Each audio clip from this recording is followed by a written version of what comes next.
Hello, mo tún ti dé o lágbolé fraka. Mo tún ti lọ bá yín wá Lady K Ifeoluwa show. The baby of Yoruba nation. Ìyá láṣọ tó gbáski. Àwọn kan bá ní aṣọ wo ló ń tà.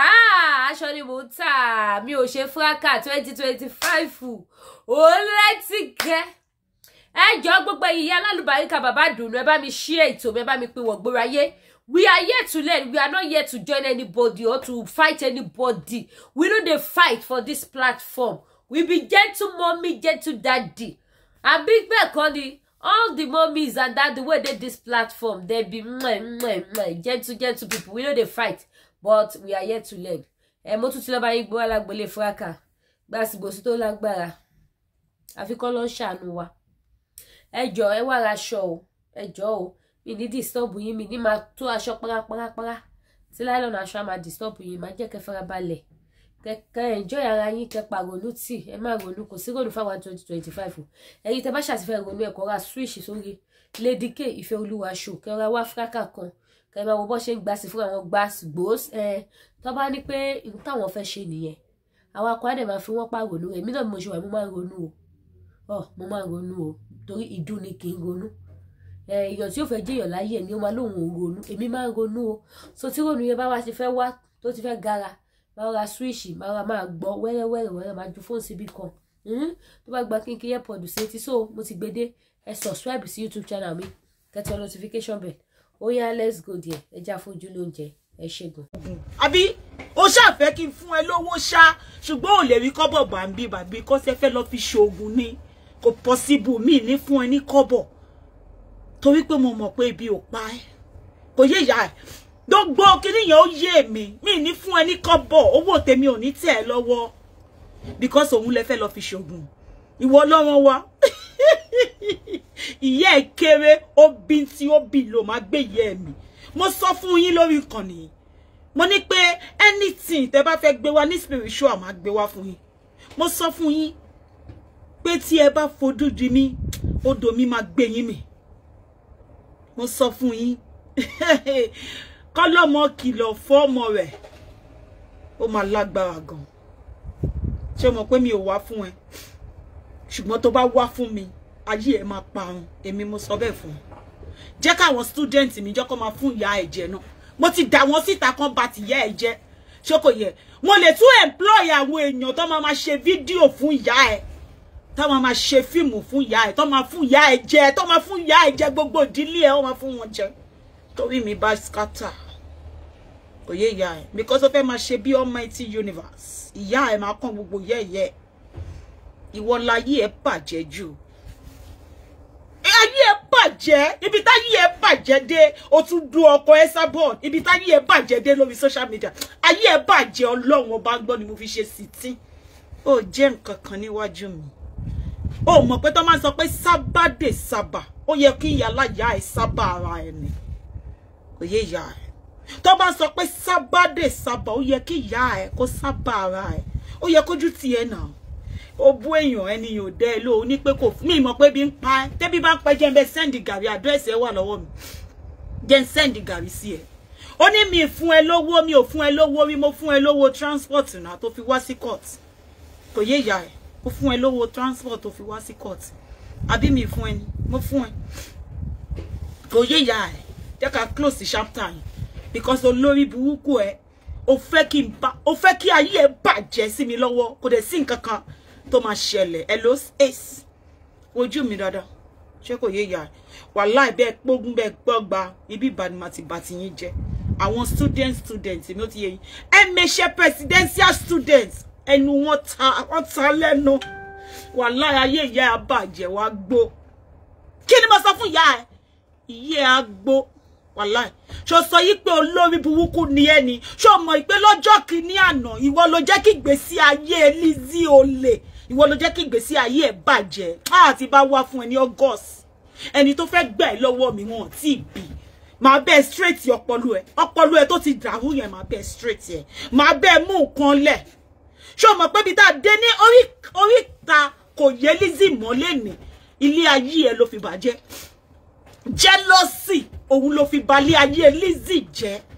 tó lọ gbé Fọlá wá ṣó mọ̀ pé wọ́n ló kọ́kọ́ gbé gbogbo voice note jáde ayé á bàjẹ́ gbogbo ẹ̀dẹ̀ ló wà lọ́wọ́ kò síṣẹ́ tó ṣe gbogbo iṣẹ́ yẹn ló wà lọ́wọ́ mi ayé yẹ máa bàjẹ́ mo máa padà revisit ayé ẹ̀ tó bá di August gbàgbé ìwọ ni máa fi ṣe birthday kò yé ìyá ẹ̀ ìyẹn tó bá sì wà láyé táwọn ọmọ student ò bá ti bá tiẹ̀ jẹ́ ayé yẹ máa bàjẹ́ irú ìwọ kọ́ ló máa fẹ́ máa ṣe falafala kò ní dá fún ìyá ẹ̀ kò yé ìyá ẹ̀ ó ní máa ṣe falafala níbí báyìí kò yé arrest my case má jẹ́ n sọ̀rọ̀ jù o fẹ́ fi owó yẹn o fẹ́ fi ṣògùn bá mi sọ fún ẹni tó ń sọ fún ẹ pé kó máa sọ pé kò fún wa lọ́wọ́ kò mí lè fún ẹ ní kọ́bọ̀ kò yé ẹ torí pé wọ́n ti fi yé mi bí owó mi ò gbọ́dọ̀ tẹ̀ ẹ́ lọ́wọ́ mọ́ láti jọ́ tó ti ṣorí burúkú wọ́n ti fi yé mi pé owó mi ò gbọ́dọ̀ tẹ̀ ẹ́ lọ́wọ́ ó ti yé ìyá ẹ̀ ó ti yé ẹ Lizzy gangan fún wa rẹ̀ ó rán ọmọọṣẹ́ tó ń ṣiṣẹ́ lọ́dún ẹ̀ ó rán wá pé kó wá gba giveaway lọ́wọ́ mi bọ́ mo sọ fún yín kékeré labẹ́rẹ́ ń kéré kò kí ń ṣe mímì fábílì ẹ̀ tí yín wàláì tí ẹ bá mi abẹ́rẹ́ ti tèmi wàláì ẹ máa gbàbẹ̀ lọ sọ́run ni mo sọ fún yín ẹ̀ẹ̀kan kí ń gbọ́ràn ni ó ti yé yín I am not the same person anymore since don't stab me I am not the same person that you know before kò yé ìyá ẹ tó bá tẹ̀ mí máa tẹ̀ ẹ́ pa mi ò ní jẹ́ kó wà láyé máa tẹ̀ ẹ́ pa kò yé ẹ ó sọ fún yín ẹ ti jẹ́ ìrìn àjò tó yẹ kí n rìn ó ti yé yín mo sọ fún yín so tó bá ṣorí burúkú orí burúkú máa bá ẹ tìmọ́tìmọ́ ni o tìmọ́tìmọ́ orí burúkú máa bá ẹ mo sọ fún yín tí n bá ti tó ẹ tó bá tọ́ mi tó bá mú mi sọ̀rọ̀ ó ti yé ẹ ń sìn tí mi bá ti sọ̀rọ̀ jẹ́ kó wà bẹ́ẹ̀ ṣùgbọ́n tí bá sọ̀rọ̀ ayé yẹ máa bàjẹ́ máa bà nǹkan jẹ́ because mo tó tán ni mo sọ fún yín pé mo ti rin àwọn ìrìn àjò kan nílé ayé yìí tí ò yẹ kí n rìn àwọn nǹkan tí ò yẹ kí n gbé mì àwọn nǹkan tí ò yẹ kí n jẹ ẹ ti tì mí débẹ̀ má tọ́ mi torí ẹ̀mí ìní tọ́ ẹ ó ti yẹ mi ní pé mo lágbára kan níbì kan kí n máa tọ́jà no mi ní tó ẹ tó bá wù mí láti dé ẹ lóhùn ó jẹ́ nǹkan kan ni o tí bá ṣe sọ fún ẹ pé mo like ẹ mo ṣe gbá mo ṣàwo ó ṣe ń jẹ́yàn nínú ayé ni o ó ti yé ìyá ẹ tó bá ti jẹ́yàn nínú ayé mọ́ máa tẹ̀yẹ ẹ̀ pa kò yé yín sìn máa tẹ̀yẹ ẹ̀ pa àtijọ́ tó ti ṣorí burúkú ni mo ti mọ̀ ni mo ti wò gbé sí ayé ẹ̀ ni mo ti rí pọ́n fẹ́ rún ẹ kó wá gbowó lọ́wọ́ mi àbí kẹ́ lọ fi ṣògùn ẹ lè rí yẹn ṣe ọlọ́run àfẹ̀ní ẹni tó bá sọ pé òun máa mú ọ̀la wo ẹ lè rí nǹkan kan mú o ṣó ti yé yín sì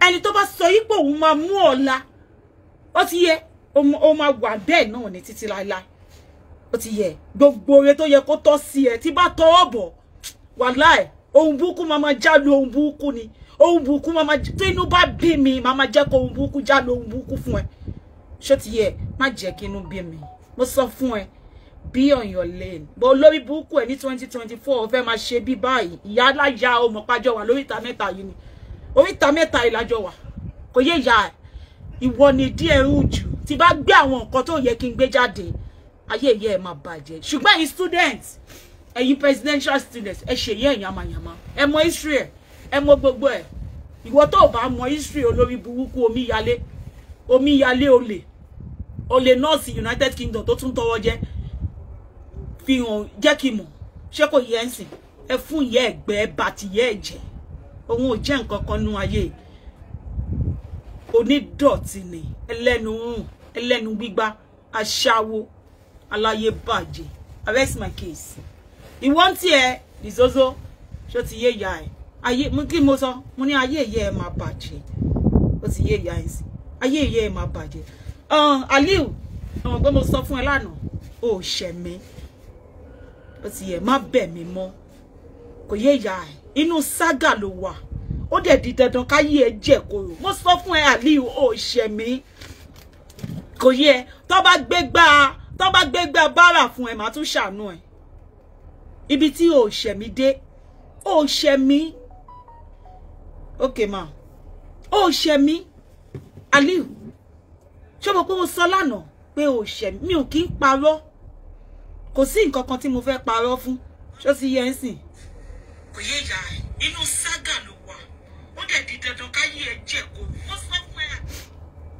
ó ṣẹ̀mí Aliu, I'm telling you the truth.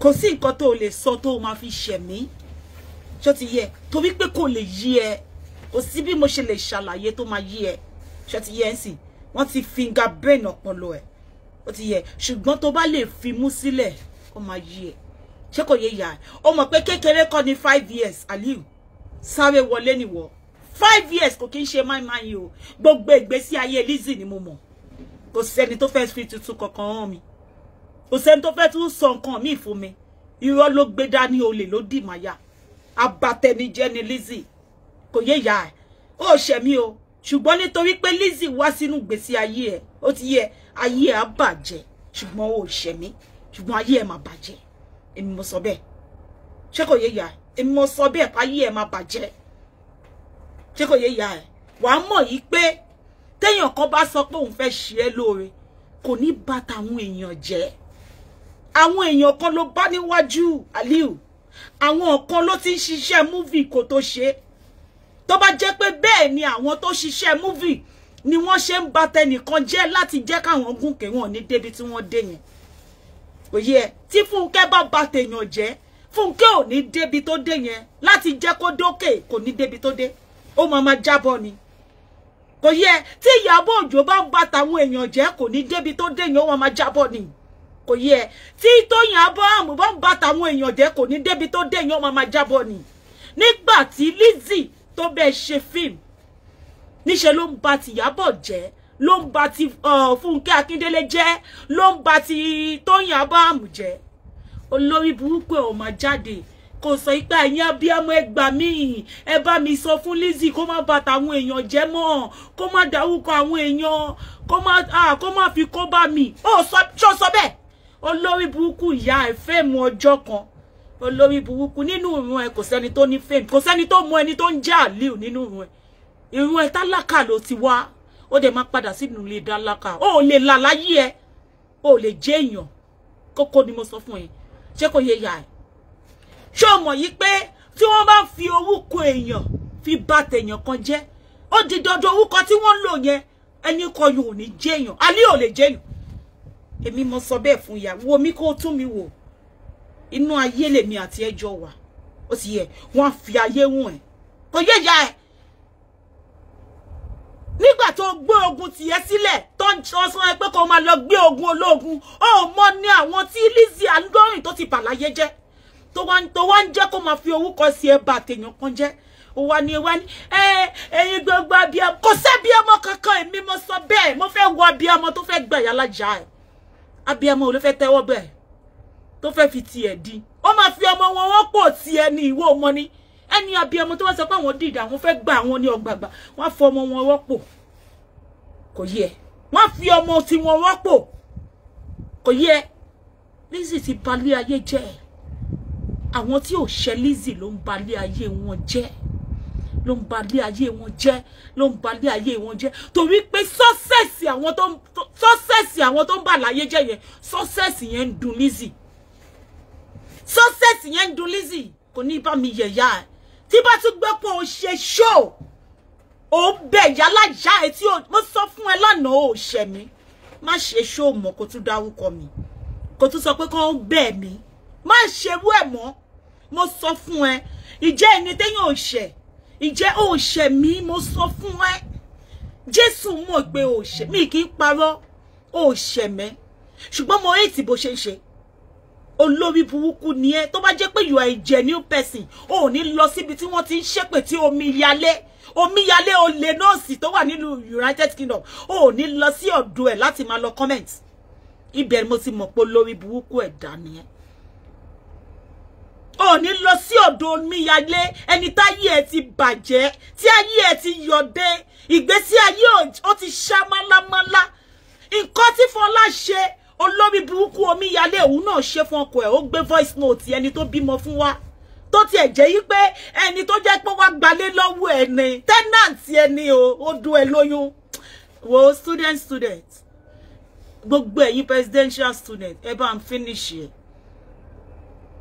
kò sí kankan nínú àwọn tó bímọ fún tí wọ́n sọ fún yín pé mo fẹ́ fẹ́ tenant ẹ àwọn tó gbà sínú ilé ibi tí wọ́n ya ṣẹ́wó dé àwọn tenant ẹ wọ́n máa ń ṣọwọ́ lóbú ẹ̀ báyìí ni wọ́n máa kò ní ya fún ìyá lájà omíyalé pẹ̀lú nǹkan tó jẹ́ kí n ṣe fún ẹ láàárọ̀ yìí ó mọ bí mo ṣe mọ́ mú ẹ in a very high way mo mọ̀ pé ó máa padà jábọ́ sílẹ̀ lẹ̀ Ọlọ́run mo mọ̀ pé ó máa padà jábọ́ sí tí bá rí àwọn èèyàn tó ń bú ẹ lórí péjì mi mo máa ń fún wọn ní blocking máa fún wọn ní blocking mo mọ̀ pé lórí burúkú ni ẹ mo ti ṣí gbogbo wọn sílẹ̀ látànà gbogbo àwọn tó wá kọ́mẹ̀ntì tó ń bú ẹ mo ti ṣí gbogbo wọn sílẹ̀ látànà mo ṣí wọn sílẹ̀ níbi tap water mo ṣí wọn lẹ̀ ni ó máa ṣòfò ẹ̀mí omíyalé ìwọ lọ́rùn ẹ̀rùn you are smelling omi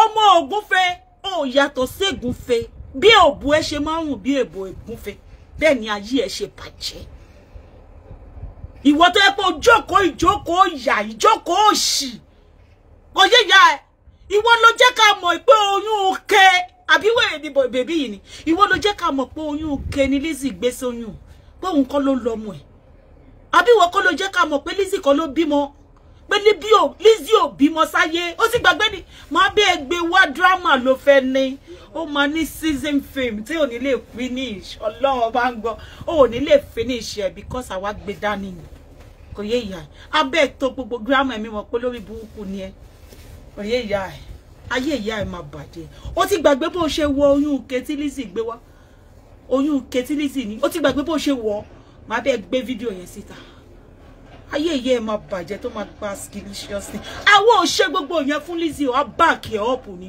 bákọ̀ mo fún ìyá Lizzy ní bákọ̀ ó ti yé ìyá mo fún ní back up for good 5 years mo fi back Lizzy up come ayé ìyá ẹ̀ á bàjẹ́ omíyalé ìgbésí ayé ìyá ẹ̀ máa bàjẹ́ èmi ò ṣe bí fún Lizzy mo bá tiẹ̀ jẹ́ mo sọ̀rọ̀ ẹ̀ láìda kò sẹ́ni kankan tó lè gbé voice note jáde níbi tí mo ti ń ba ti Lizzy jẹ́ wọ́n ní ṣùgbọ́n lórí burúkú ni Lizzy kò kí ń calm down ó mọ̀ pé nílé ayé yára láti sọ̀rọ̀ ó ti yẹ òun nílé ayé wàá fara balẹ̀ kò ń ṣe gbọ̀ngbọ̀ngbọ̀ngbọ̀ngbọ̀n orí bí omíyalé ṣe kó sí mi lọ́wọ́ sí wàá fara balẹ̀ ni wàá máa wò torí pé o kì í ṣe ọ̀dẹ̀ you are not ọ̀dẹ̀ jẹ́ kán pè ẹ́ lọ́dẹ̀ o kì í ṣọ̀dẹ̀ ṣé kò yẹ ṣé mo rí gbogbo kọ́mẹ̀ntì àwọn èèyàn nígbà yẹn tí mo ní ẹ má bú o ẹ má ṣe gbà mo rí gbogbo kọ́mẹ̀ntì àwọn èèyàn èmi mọ̀ pé pàṣọ ẹ̀ wà lọ́wọ́ mi pàṣọ omíyalé wà lọ́wọ́ mi bùkọ́ ẹ má jẹ́ kí n bẹ́ẹ̀ yín ṣe fẹ́ ẹ má jẹ́ kí n ṣe lọ́nà tiyín ẹ jẹ́ kí n ṣe lọ́nà tèmi má lè satisfy ara mi má lè kí n satisfy ara mi ó ti yẹ yín sí torí ilé ayé ta wà ń sìn you come first your life come first jẹ́ kó yẹ yín sí èmi tèmi yé mi ẹ jẹ́ ń gba gbogbo èébú tẹ́ ti bú mi yẹn lórí ọ̀rọ̀ omíyalé ẹ jẹ́ ń gbà because mo mọ̀ yí pé kò ní lọ láláì jìyà ó máa jẹ gbà tó máa gbà ski jẹ́ kó yẹ yín olófò ni olórí burúkú ni Lizzy nígbà tí omíyalé tó lọ ra ikùn tó lọ ra fake pregnancy tó ń rù kiri tó sọ pé oyún Lizzy lélẹ́yìí kò ní yà fún ìyá ẹ̀ àwa wà lórí social media àwa ń jẹ́ kí àwa ń sọ̀rọ̀ Lizzy ní dáadáa ni àwa ń sọ̀rọ̀ Lizzy ní dáadáa ni òfò ló máa ṣe kò yé ìyá ìwọ kọ́ ló máa dá sọ̀rọ̀ èmi àti Lizzy kò ní bá mi dá fún ìyá ẹ̀ kò yẹ ó wà lára àwọn tí Lizzy ṣe àdàbí fún kò yé ìyá àdàbí wo ni Lizzy fẹ́ ṣe fún wàwà kí ló fẹ́ sọ fún àdàbí iṣẹ́ wo ni àdàbí ni Lizzy fẹ́ rán ní àdàbí kò possible ó ti yé ìyá nítorí ẹ̀ lèmi ṣe máa borí yín máa borí gbogbo yín pátápátá máa borí ẹ̀ torí pé ọdún 5 lèmi fi sọ fún gbogbo àgbáyé pé Lizzy bímọ kò yé ìyá yín pé ọmọ tí Lizzy bí ó bí ọmọ olórí burúkú ìwọ omíyalé ìwọ sọ fún gbogbo àgbáyé pé kò bímọ ni kò yé ìyá ẹ̀ olè nọ́ọ̀sì olè tó fi 20 ọdún nílùú òyìnbó tó tún tọrọ náírà olórí burúkú náírà lólórí burúkú ẹ̀ ń tọrọ náírà jọ ṣé Lizzy ti fún wọn náà ní 10 million omíyalé ṣé Lizzy ti fún ẹ ní 10 million kò ní bá mi dá fún yàrá yá ẹ òfò níyà ẹ máa ṣe olórí burúkú olóṣì wọ́n ti yẹ ẹ̀kú tó lọ ra aṣọ 10,000 naira olórí burúkú tó jẹ́ pé Gaddafi ló ṣẹ̀ṣẹ̀ tún ra màlúù fún ẹ orípa yí ẹ sì bàjẹ́ níbi tá yí ẹ bàjẹ́ dé ìyá ẹ̀kú aṣọ 10,000 naira lólórí burúkú mo rẹ́sì kéèsì mi ó ti yẹ mo fẹ́ tì bọ́ ìyá ẹ̀ tán Ọlọ́run ojú dẹ̀ ń tì mí bí mo ṣe ń tì bọ́ ìyá ẹ̀ lójú tó ipò lórí burúkú ni ẹ tó gba deliciously deliciously ìyá ò ní jẹ tán presidential student yóò ẹ bá mi bá ti ìyá ìjẹ olóṣì ó sì yẹ bẹ́ẹ̀ ní sin adìyẹ olórí ibú ó wá ń wá donation wọ́n ẹ̀ṣẹ̀ ń gba donation fún ìyá ẹ̀ kó tó lè sìn ìyá ẹ̀ ni arrest my case presidential student ẹ bá ń fún ìyá ẹ̀jẹ̀ ẹ bá ń bá ti ìyá ẹ̀jẹ̀ ẹ bá ti ìyá ẹ̀jẹ̀ pátápátá ó ti yé yín tépetépe ní kẹ́ fi bá ti ìyá ẹ̀jẹ̀ ẹ má jẹ́ kó escape rárá tí bá gbọ́ mà presidential student mo ò fẹ́ gbọ́ kẹ́ ló mà fún lórí burúkú ẹ bá mi fi ó bá ti lé ayé ẹ̀jẹ̀ ẹ disgrace ẹ pátápátá ẹ bá mi yọ ránkì yẹn kúrò lára ẹ yọ ránkì yẹn ẹ bá mi yọ ránkì tí mo ti gbé fún ní 2024 ẹ bá mi gbé kúrò lórí ẹ kẹ́ bá bẹ̀rẹ̀ sí ní pè ní omíyalé àgbàrá yaṣọ ẹ bá ti yẹ ẹ̀jẹ̀ kò ní bá mi dá fún ìyá ẹ ta ló ń gbó you must be mad ìwọ tó yẹ pé ìdí ẹrùn ìdí ọ̀dà ọkọ̀ ẹ sábọ̀dù ní Gaddafi ọlọ́dún ní aláìnítìjú ni ẹ ó mọ̀ ni ó yẹ kí wọ́n máa bójú ní ìwọ aláyé bàjẹ́ olófo ọ̀rọ̀ pọ̀ ọ̀rọ̀ ń gbénú mẹ́ èèyàn lọ́wọ́ àgbẹ̀ bí mo ṣe mú ẹ ó mọ bí mo ṣe mú ẹ ni mo mú ẹ gan ṣùgbọ́n ó jẹ́ kí n sọ̀rọ̀ ọ̀rọ̀ ń gbénú mi bọ̀ pẹ̀pín títí di August pẹ̀pín ayé ìyá ẹ̀ wọ́n máa wo gòdòmù báyìí lọ́mọ máa fi gbọ́n àwọn ọ̀rọ̀ tó ń gbénú mi gòdòmù kò yé ìyá ẹ̀ ọdún ẹni tí mi ti kọ́ṣẹ́ iṣẹ́ sọ̀rọ̀sọ̀rọ̀ gòdòmù ló gbé nínú títì èmi kò yé tí ò lè finish ayé ìyá ẹ̀ máa bàjẹ́ máa bọ́ fún ìyá ẹ̀ kò ní sẹ́ni tó máa wọ̀n ìyá ẹ̀ lọ́wọ́ story ẹ̀ bad story ẹ̀ stinking bíi ti latrine story ẹ̀ stinking bíi latrine olófo olóṣì guys let me be going presidential student ẹ bá ti yẹ ẹ̀jẹ̀ mo fẹ́ kó jẹ́ bákan náà ó ti yé yín èyí téyè bá sọ kò gbọdọ̀ tálì mọ́ tẹ́lẹ̀ ẹ bá ti yẹ ẹ̀jẹ̀ tí mo ti rán ẹ̀ ìwọ ló fẹ́ sọ̀rọ̀ sí mi ìwọ tó yẹ pé tẹ́nàntì ẹ ló ń dùn ẹ tẹ́nàntì á dùn á tún fún ẹ lóyún ò ní ṣe wú ẹ̀ mọ́ ayé yìí á bàjẹ́ ìwọ tó yẹ pé wo ajẹ́ ń sọ̀rọ̀ ó ti yé ìyá ẹ̀ ìdí ẹ̀rùn ó ti yẹ ìwọ ló ṣeun tìjújù lórí social media yìí olófo ni ẹ kò yẹ ọkùnrin máa pe àwa lójú títì ni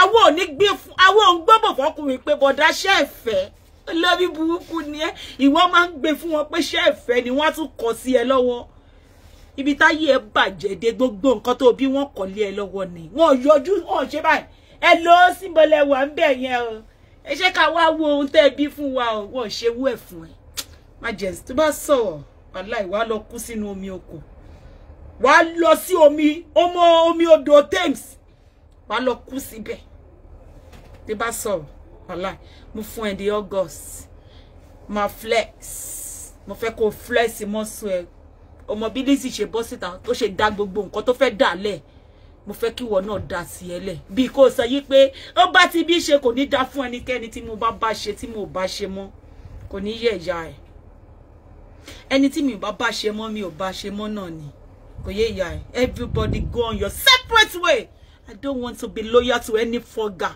anybody tó bá lè sanwó mi get away do you pay me my bills èyí tí mo bá ṣe do you pay bills to me ṣó san bills mi ni you must be mad ó bẹ́ẹ̀ nìkan ṣe ó ṣe gbá do you pay my bills kò ní dá fún ìyá ẹ̀ àwọn tó ń kà yẹn kò yẹ ìyá ẹ̀ ṣan pay of name if you come near me you're on your own risks at your own risks come near me in 2025 I am not loyal to any banker kò yẹ ìyá that is my slogan in 2025 if you want to come closer to me and you are looking for loyalty kò ní dá fún ìyá try and pay my bills kò yẹ try and pay my bills 3 bedroom is 2,400 per month try and pay my bills ó ti yé ìyá mi ti sanwó ná mi ti sanwó mi, mi ti sanwó internet. Ó ti yé ya, try and pay my bills. Oh, remember that?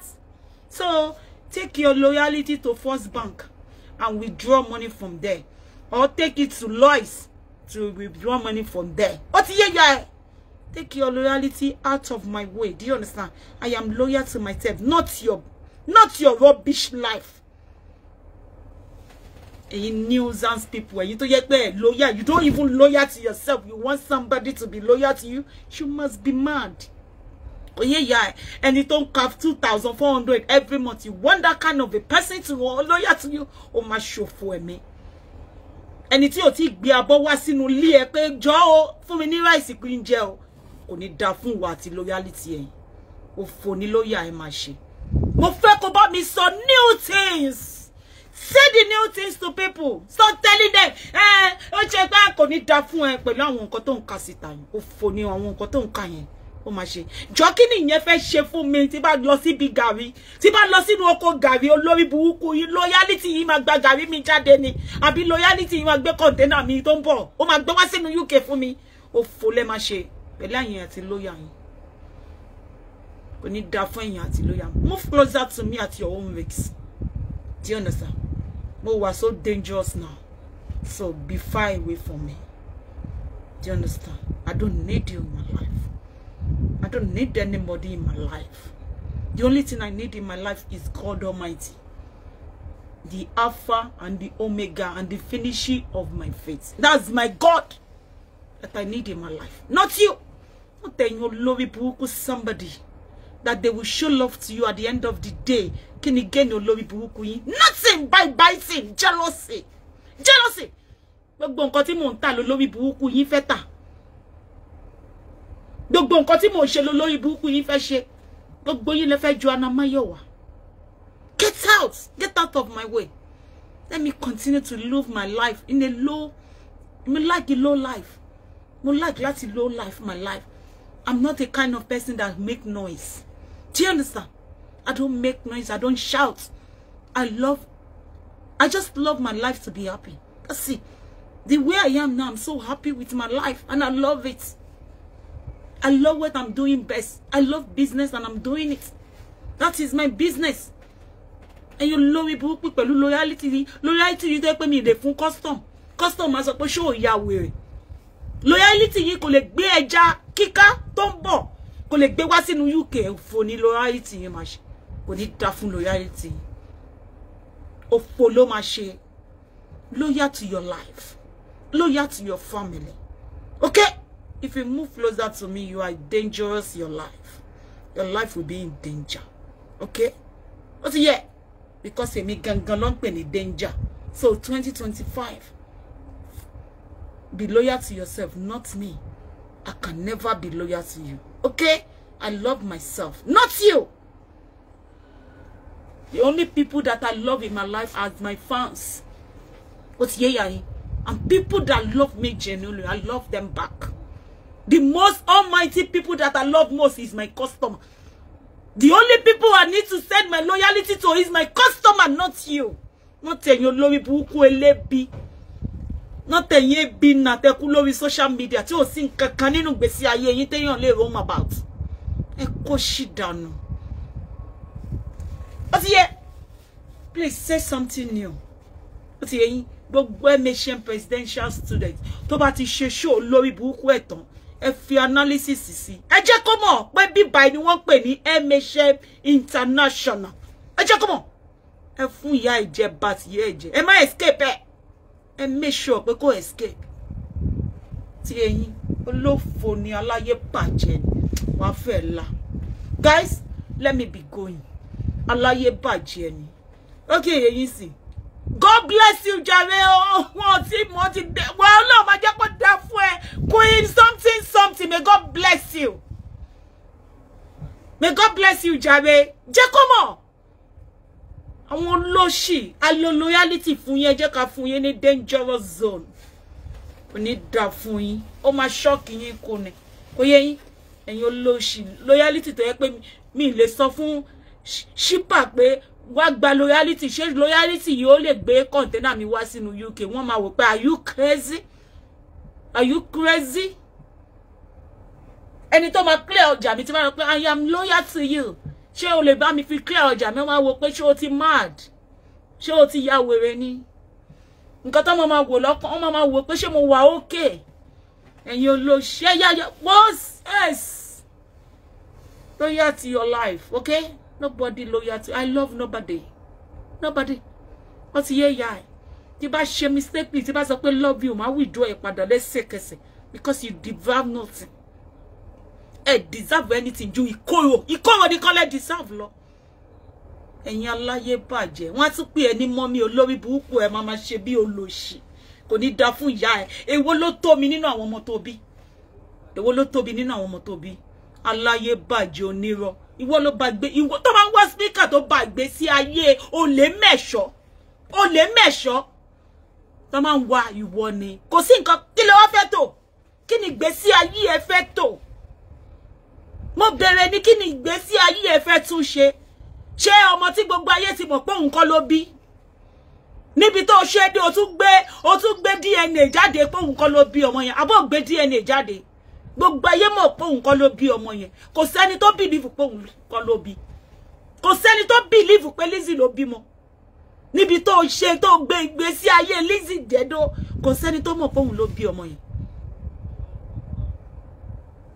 Èmi àti PRP nìkan la mọ̀ pé òun ló bí ọmọ. Ẹ̀yin olórí burúkú aláyérun, ìwọ fẹ́ kò ní dá fún ìyá. Ṣé o fẹ́ máa redeem image ẹ ni? O fẹ́ redeem image ẹ. Ayé abàjẹ́. Guys, let me be going, jare. Don't forget to give them. Ayé yẹn ti bàjẹ́, ayé yẹn kẹ̀. Ó wà lọ́wọ́ àwọn kí lorúkọ ẹ̀.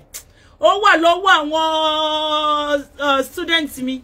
Wọ́n máa bá ti yẹ jẹ́ ọmọ òṣì ọmọ ìyá alákìsà yẹn báwo yẹn kéré gan.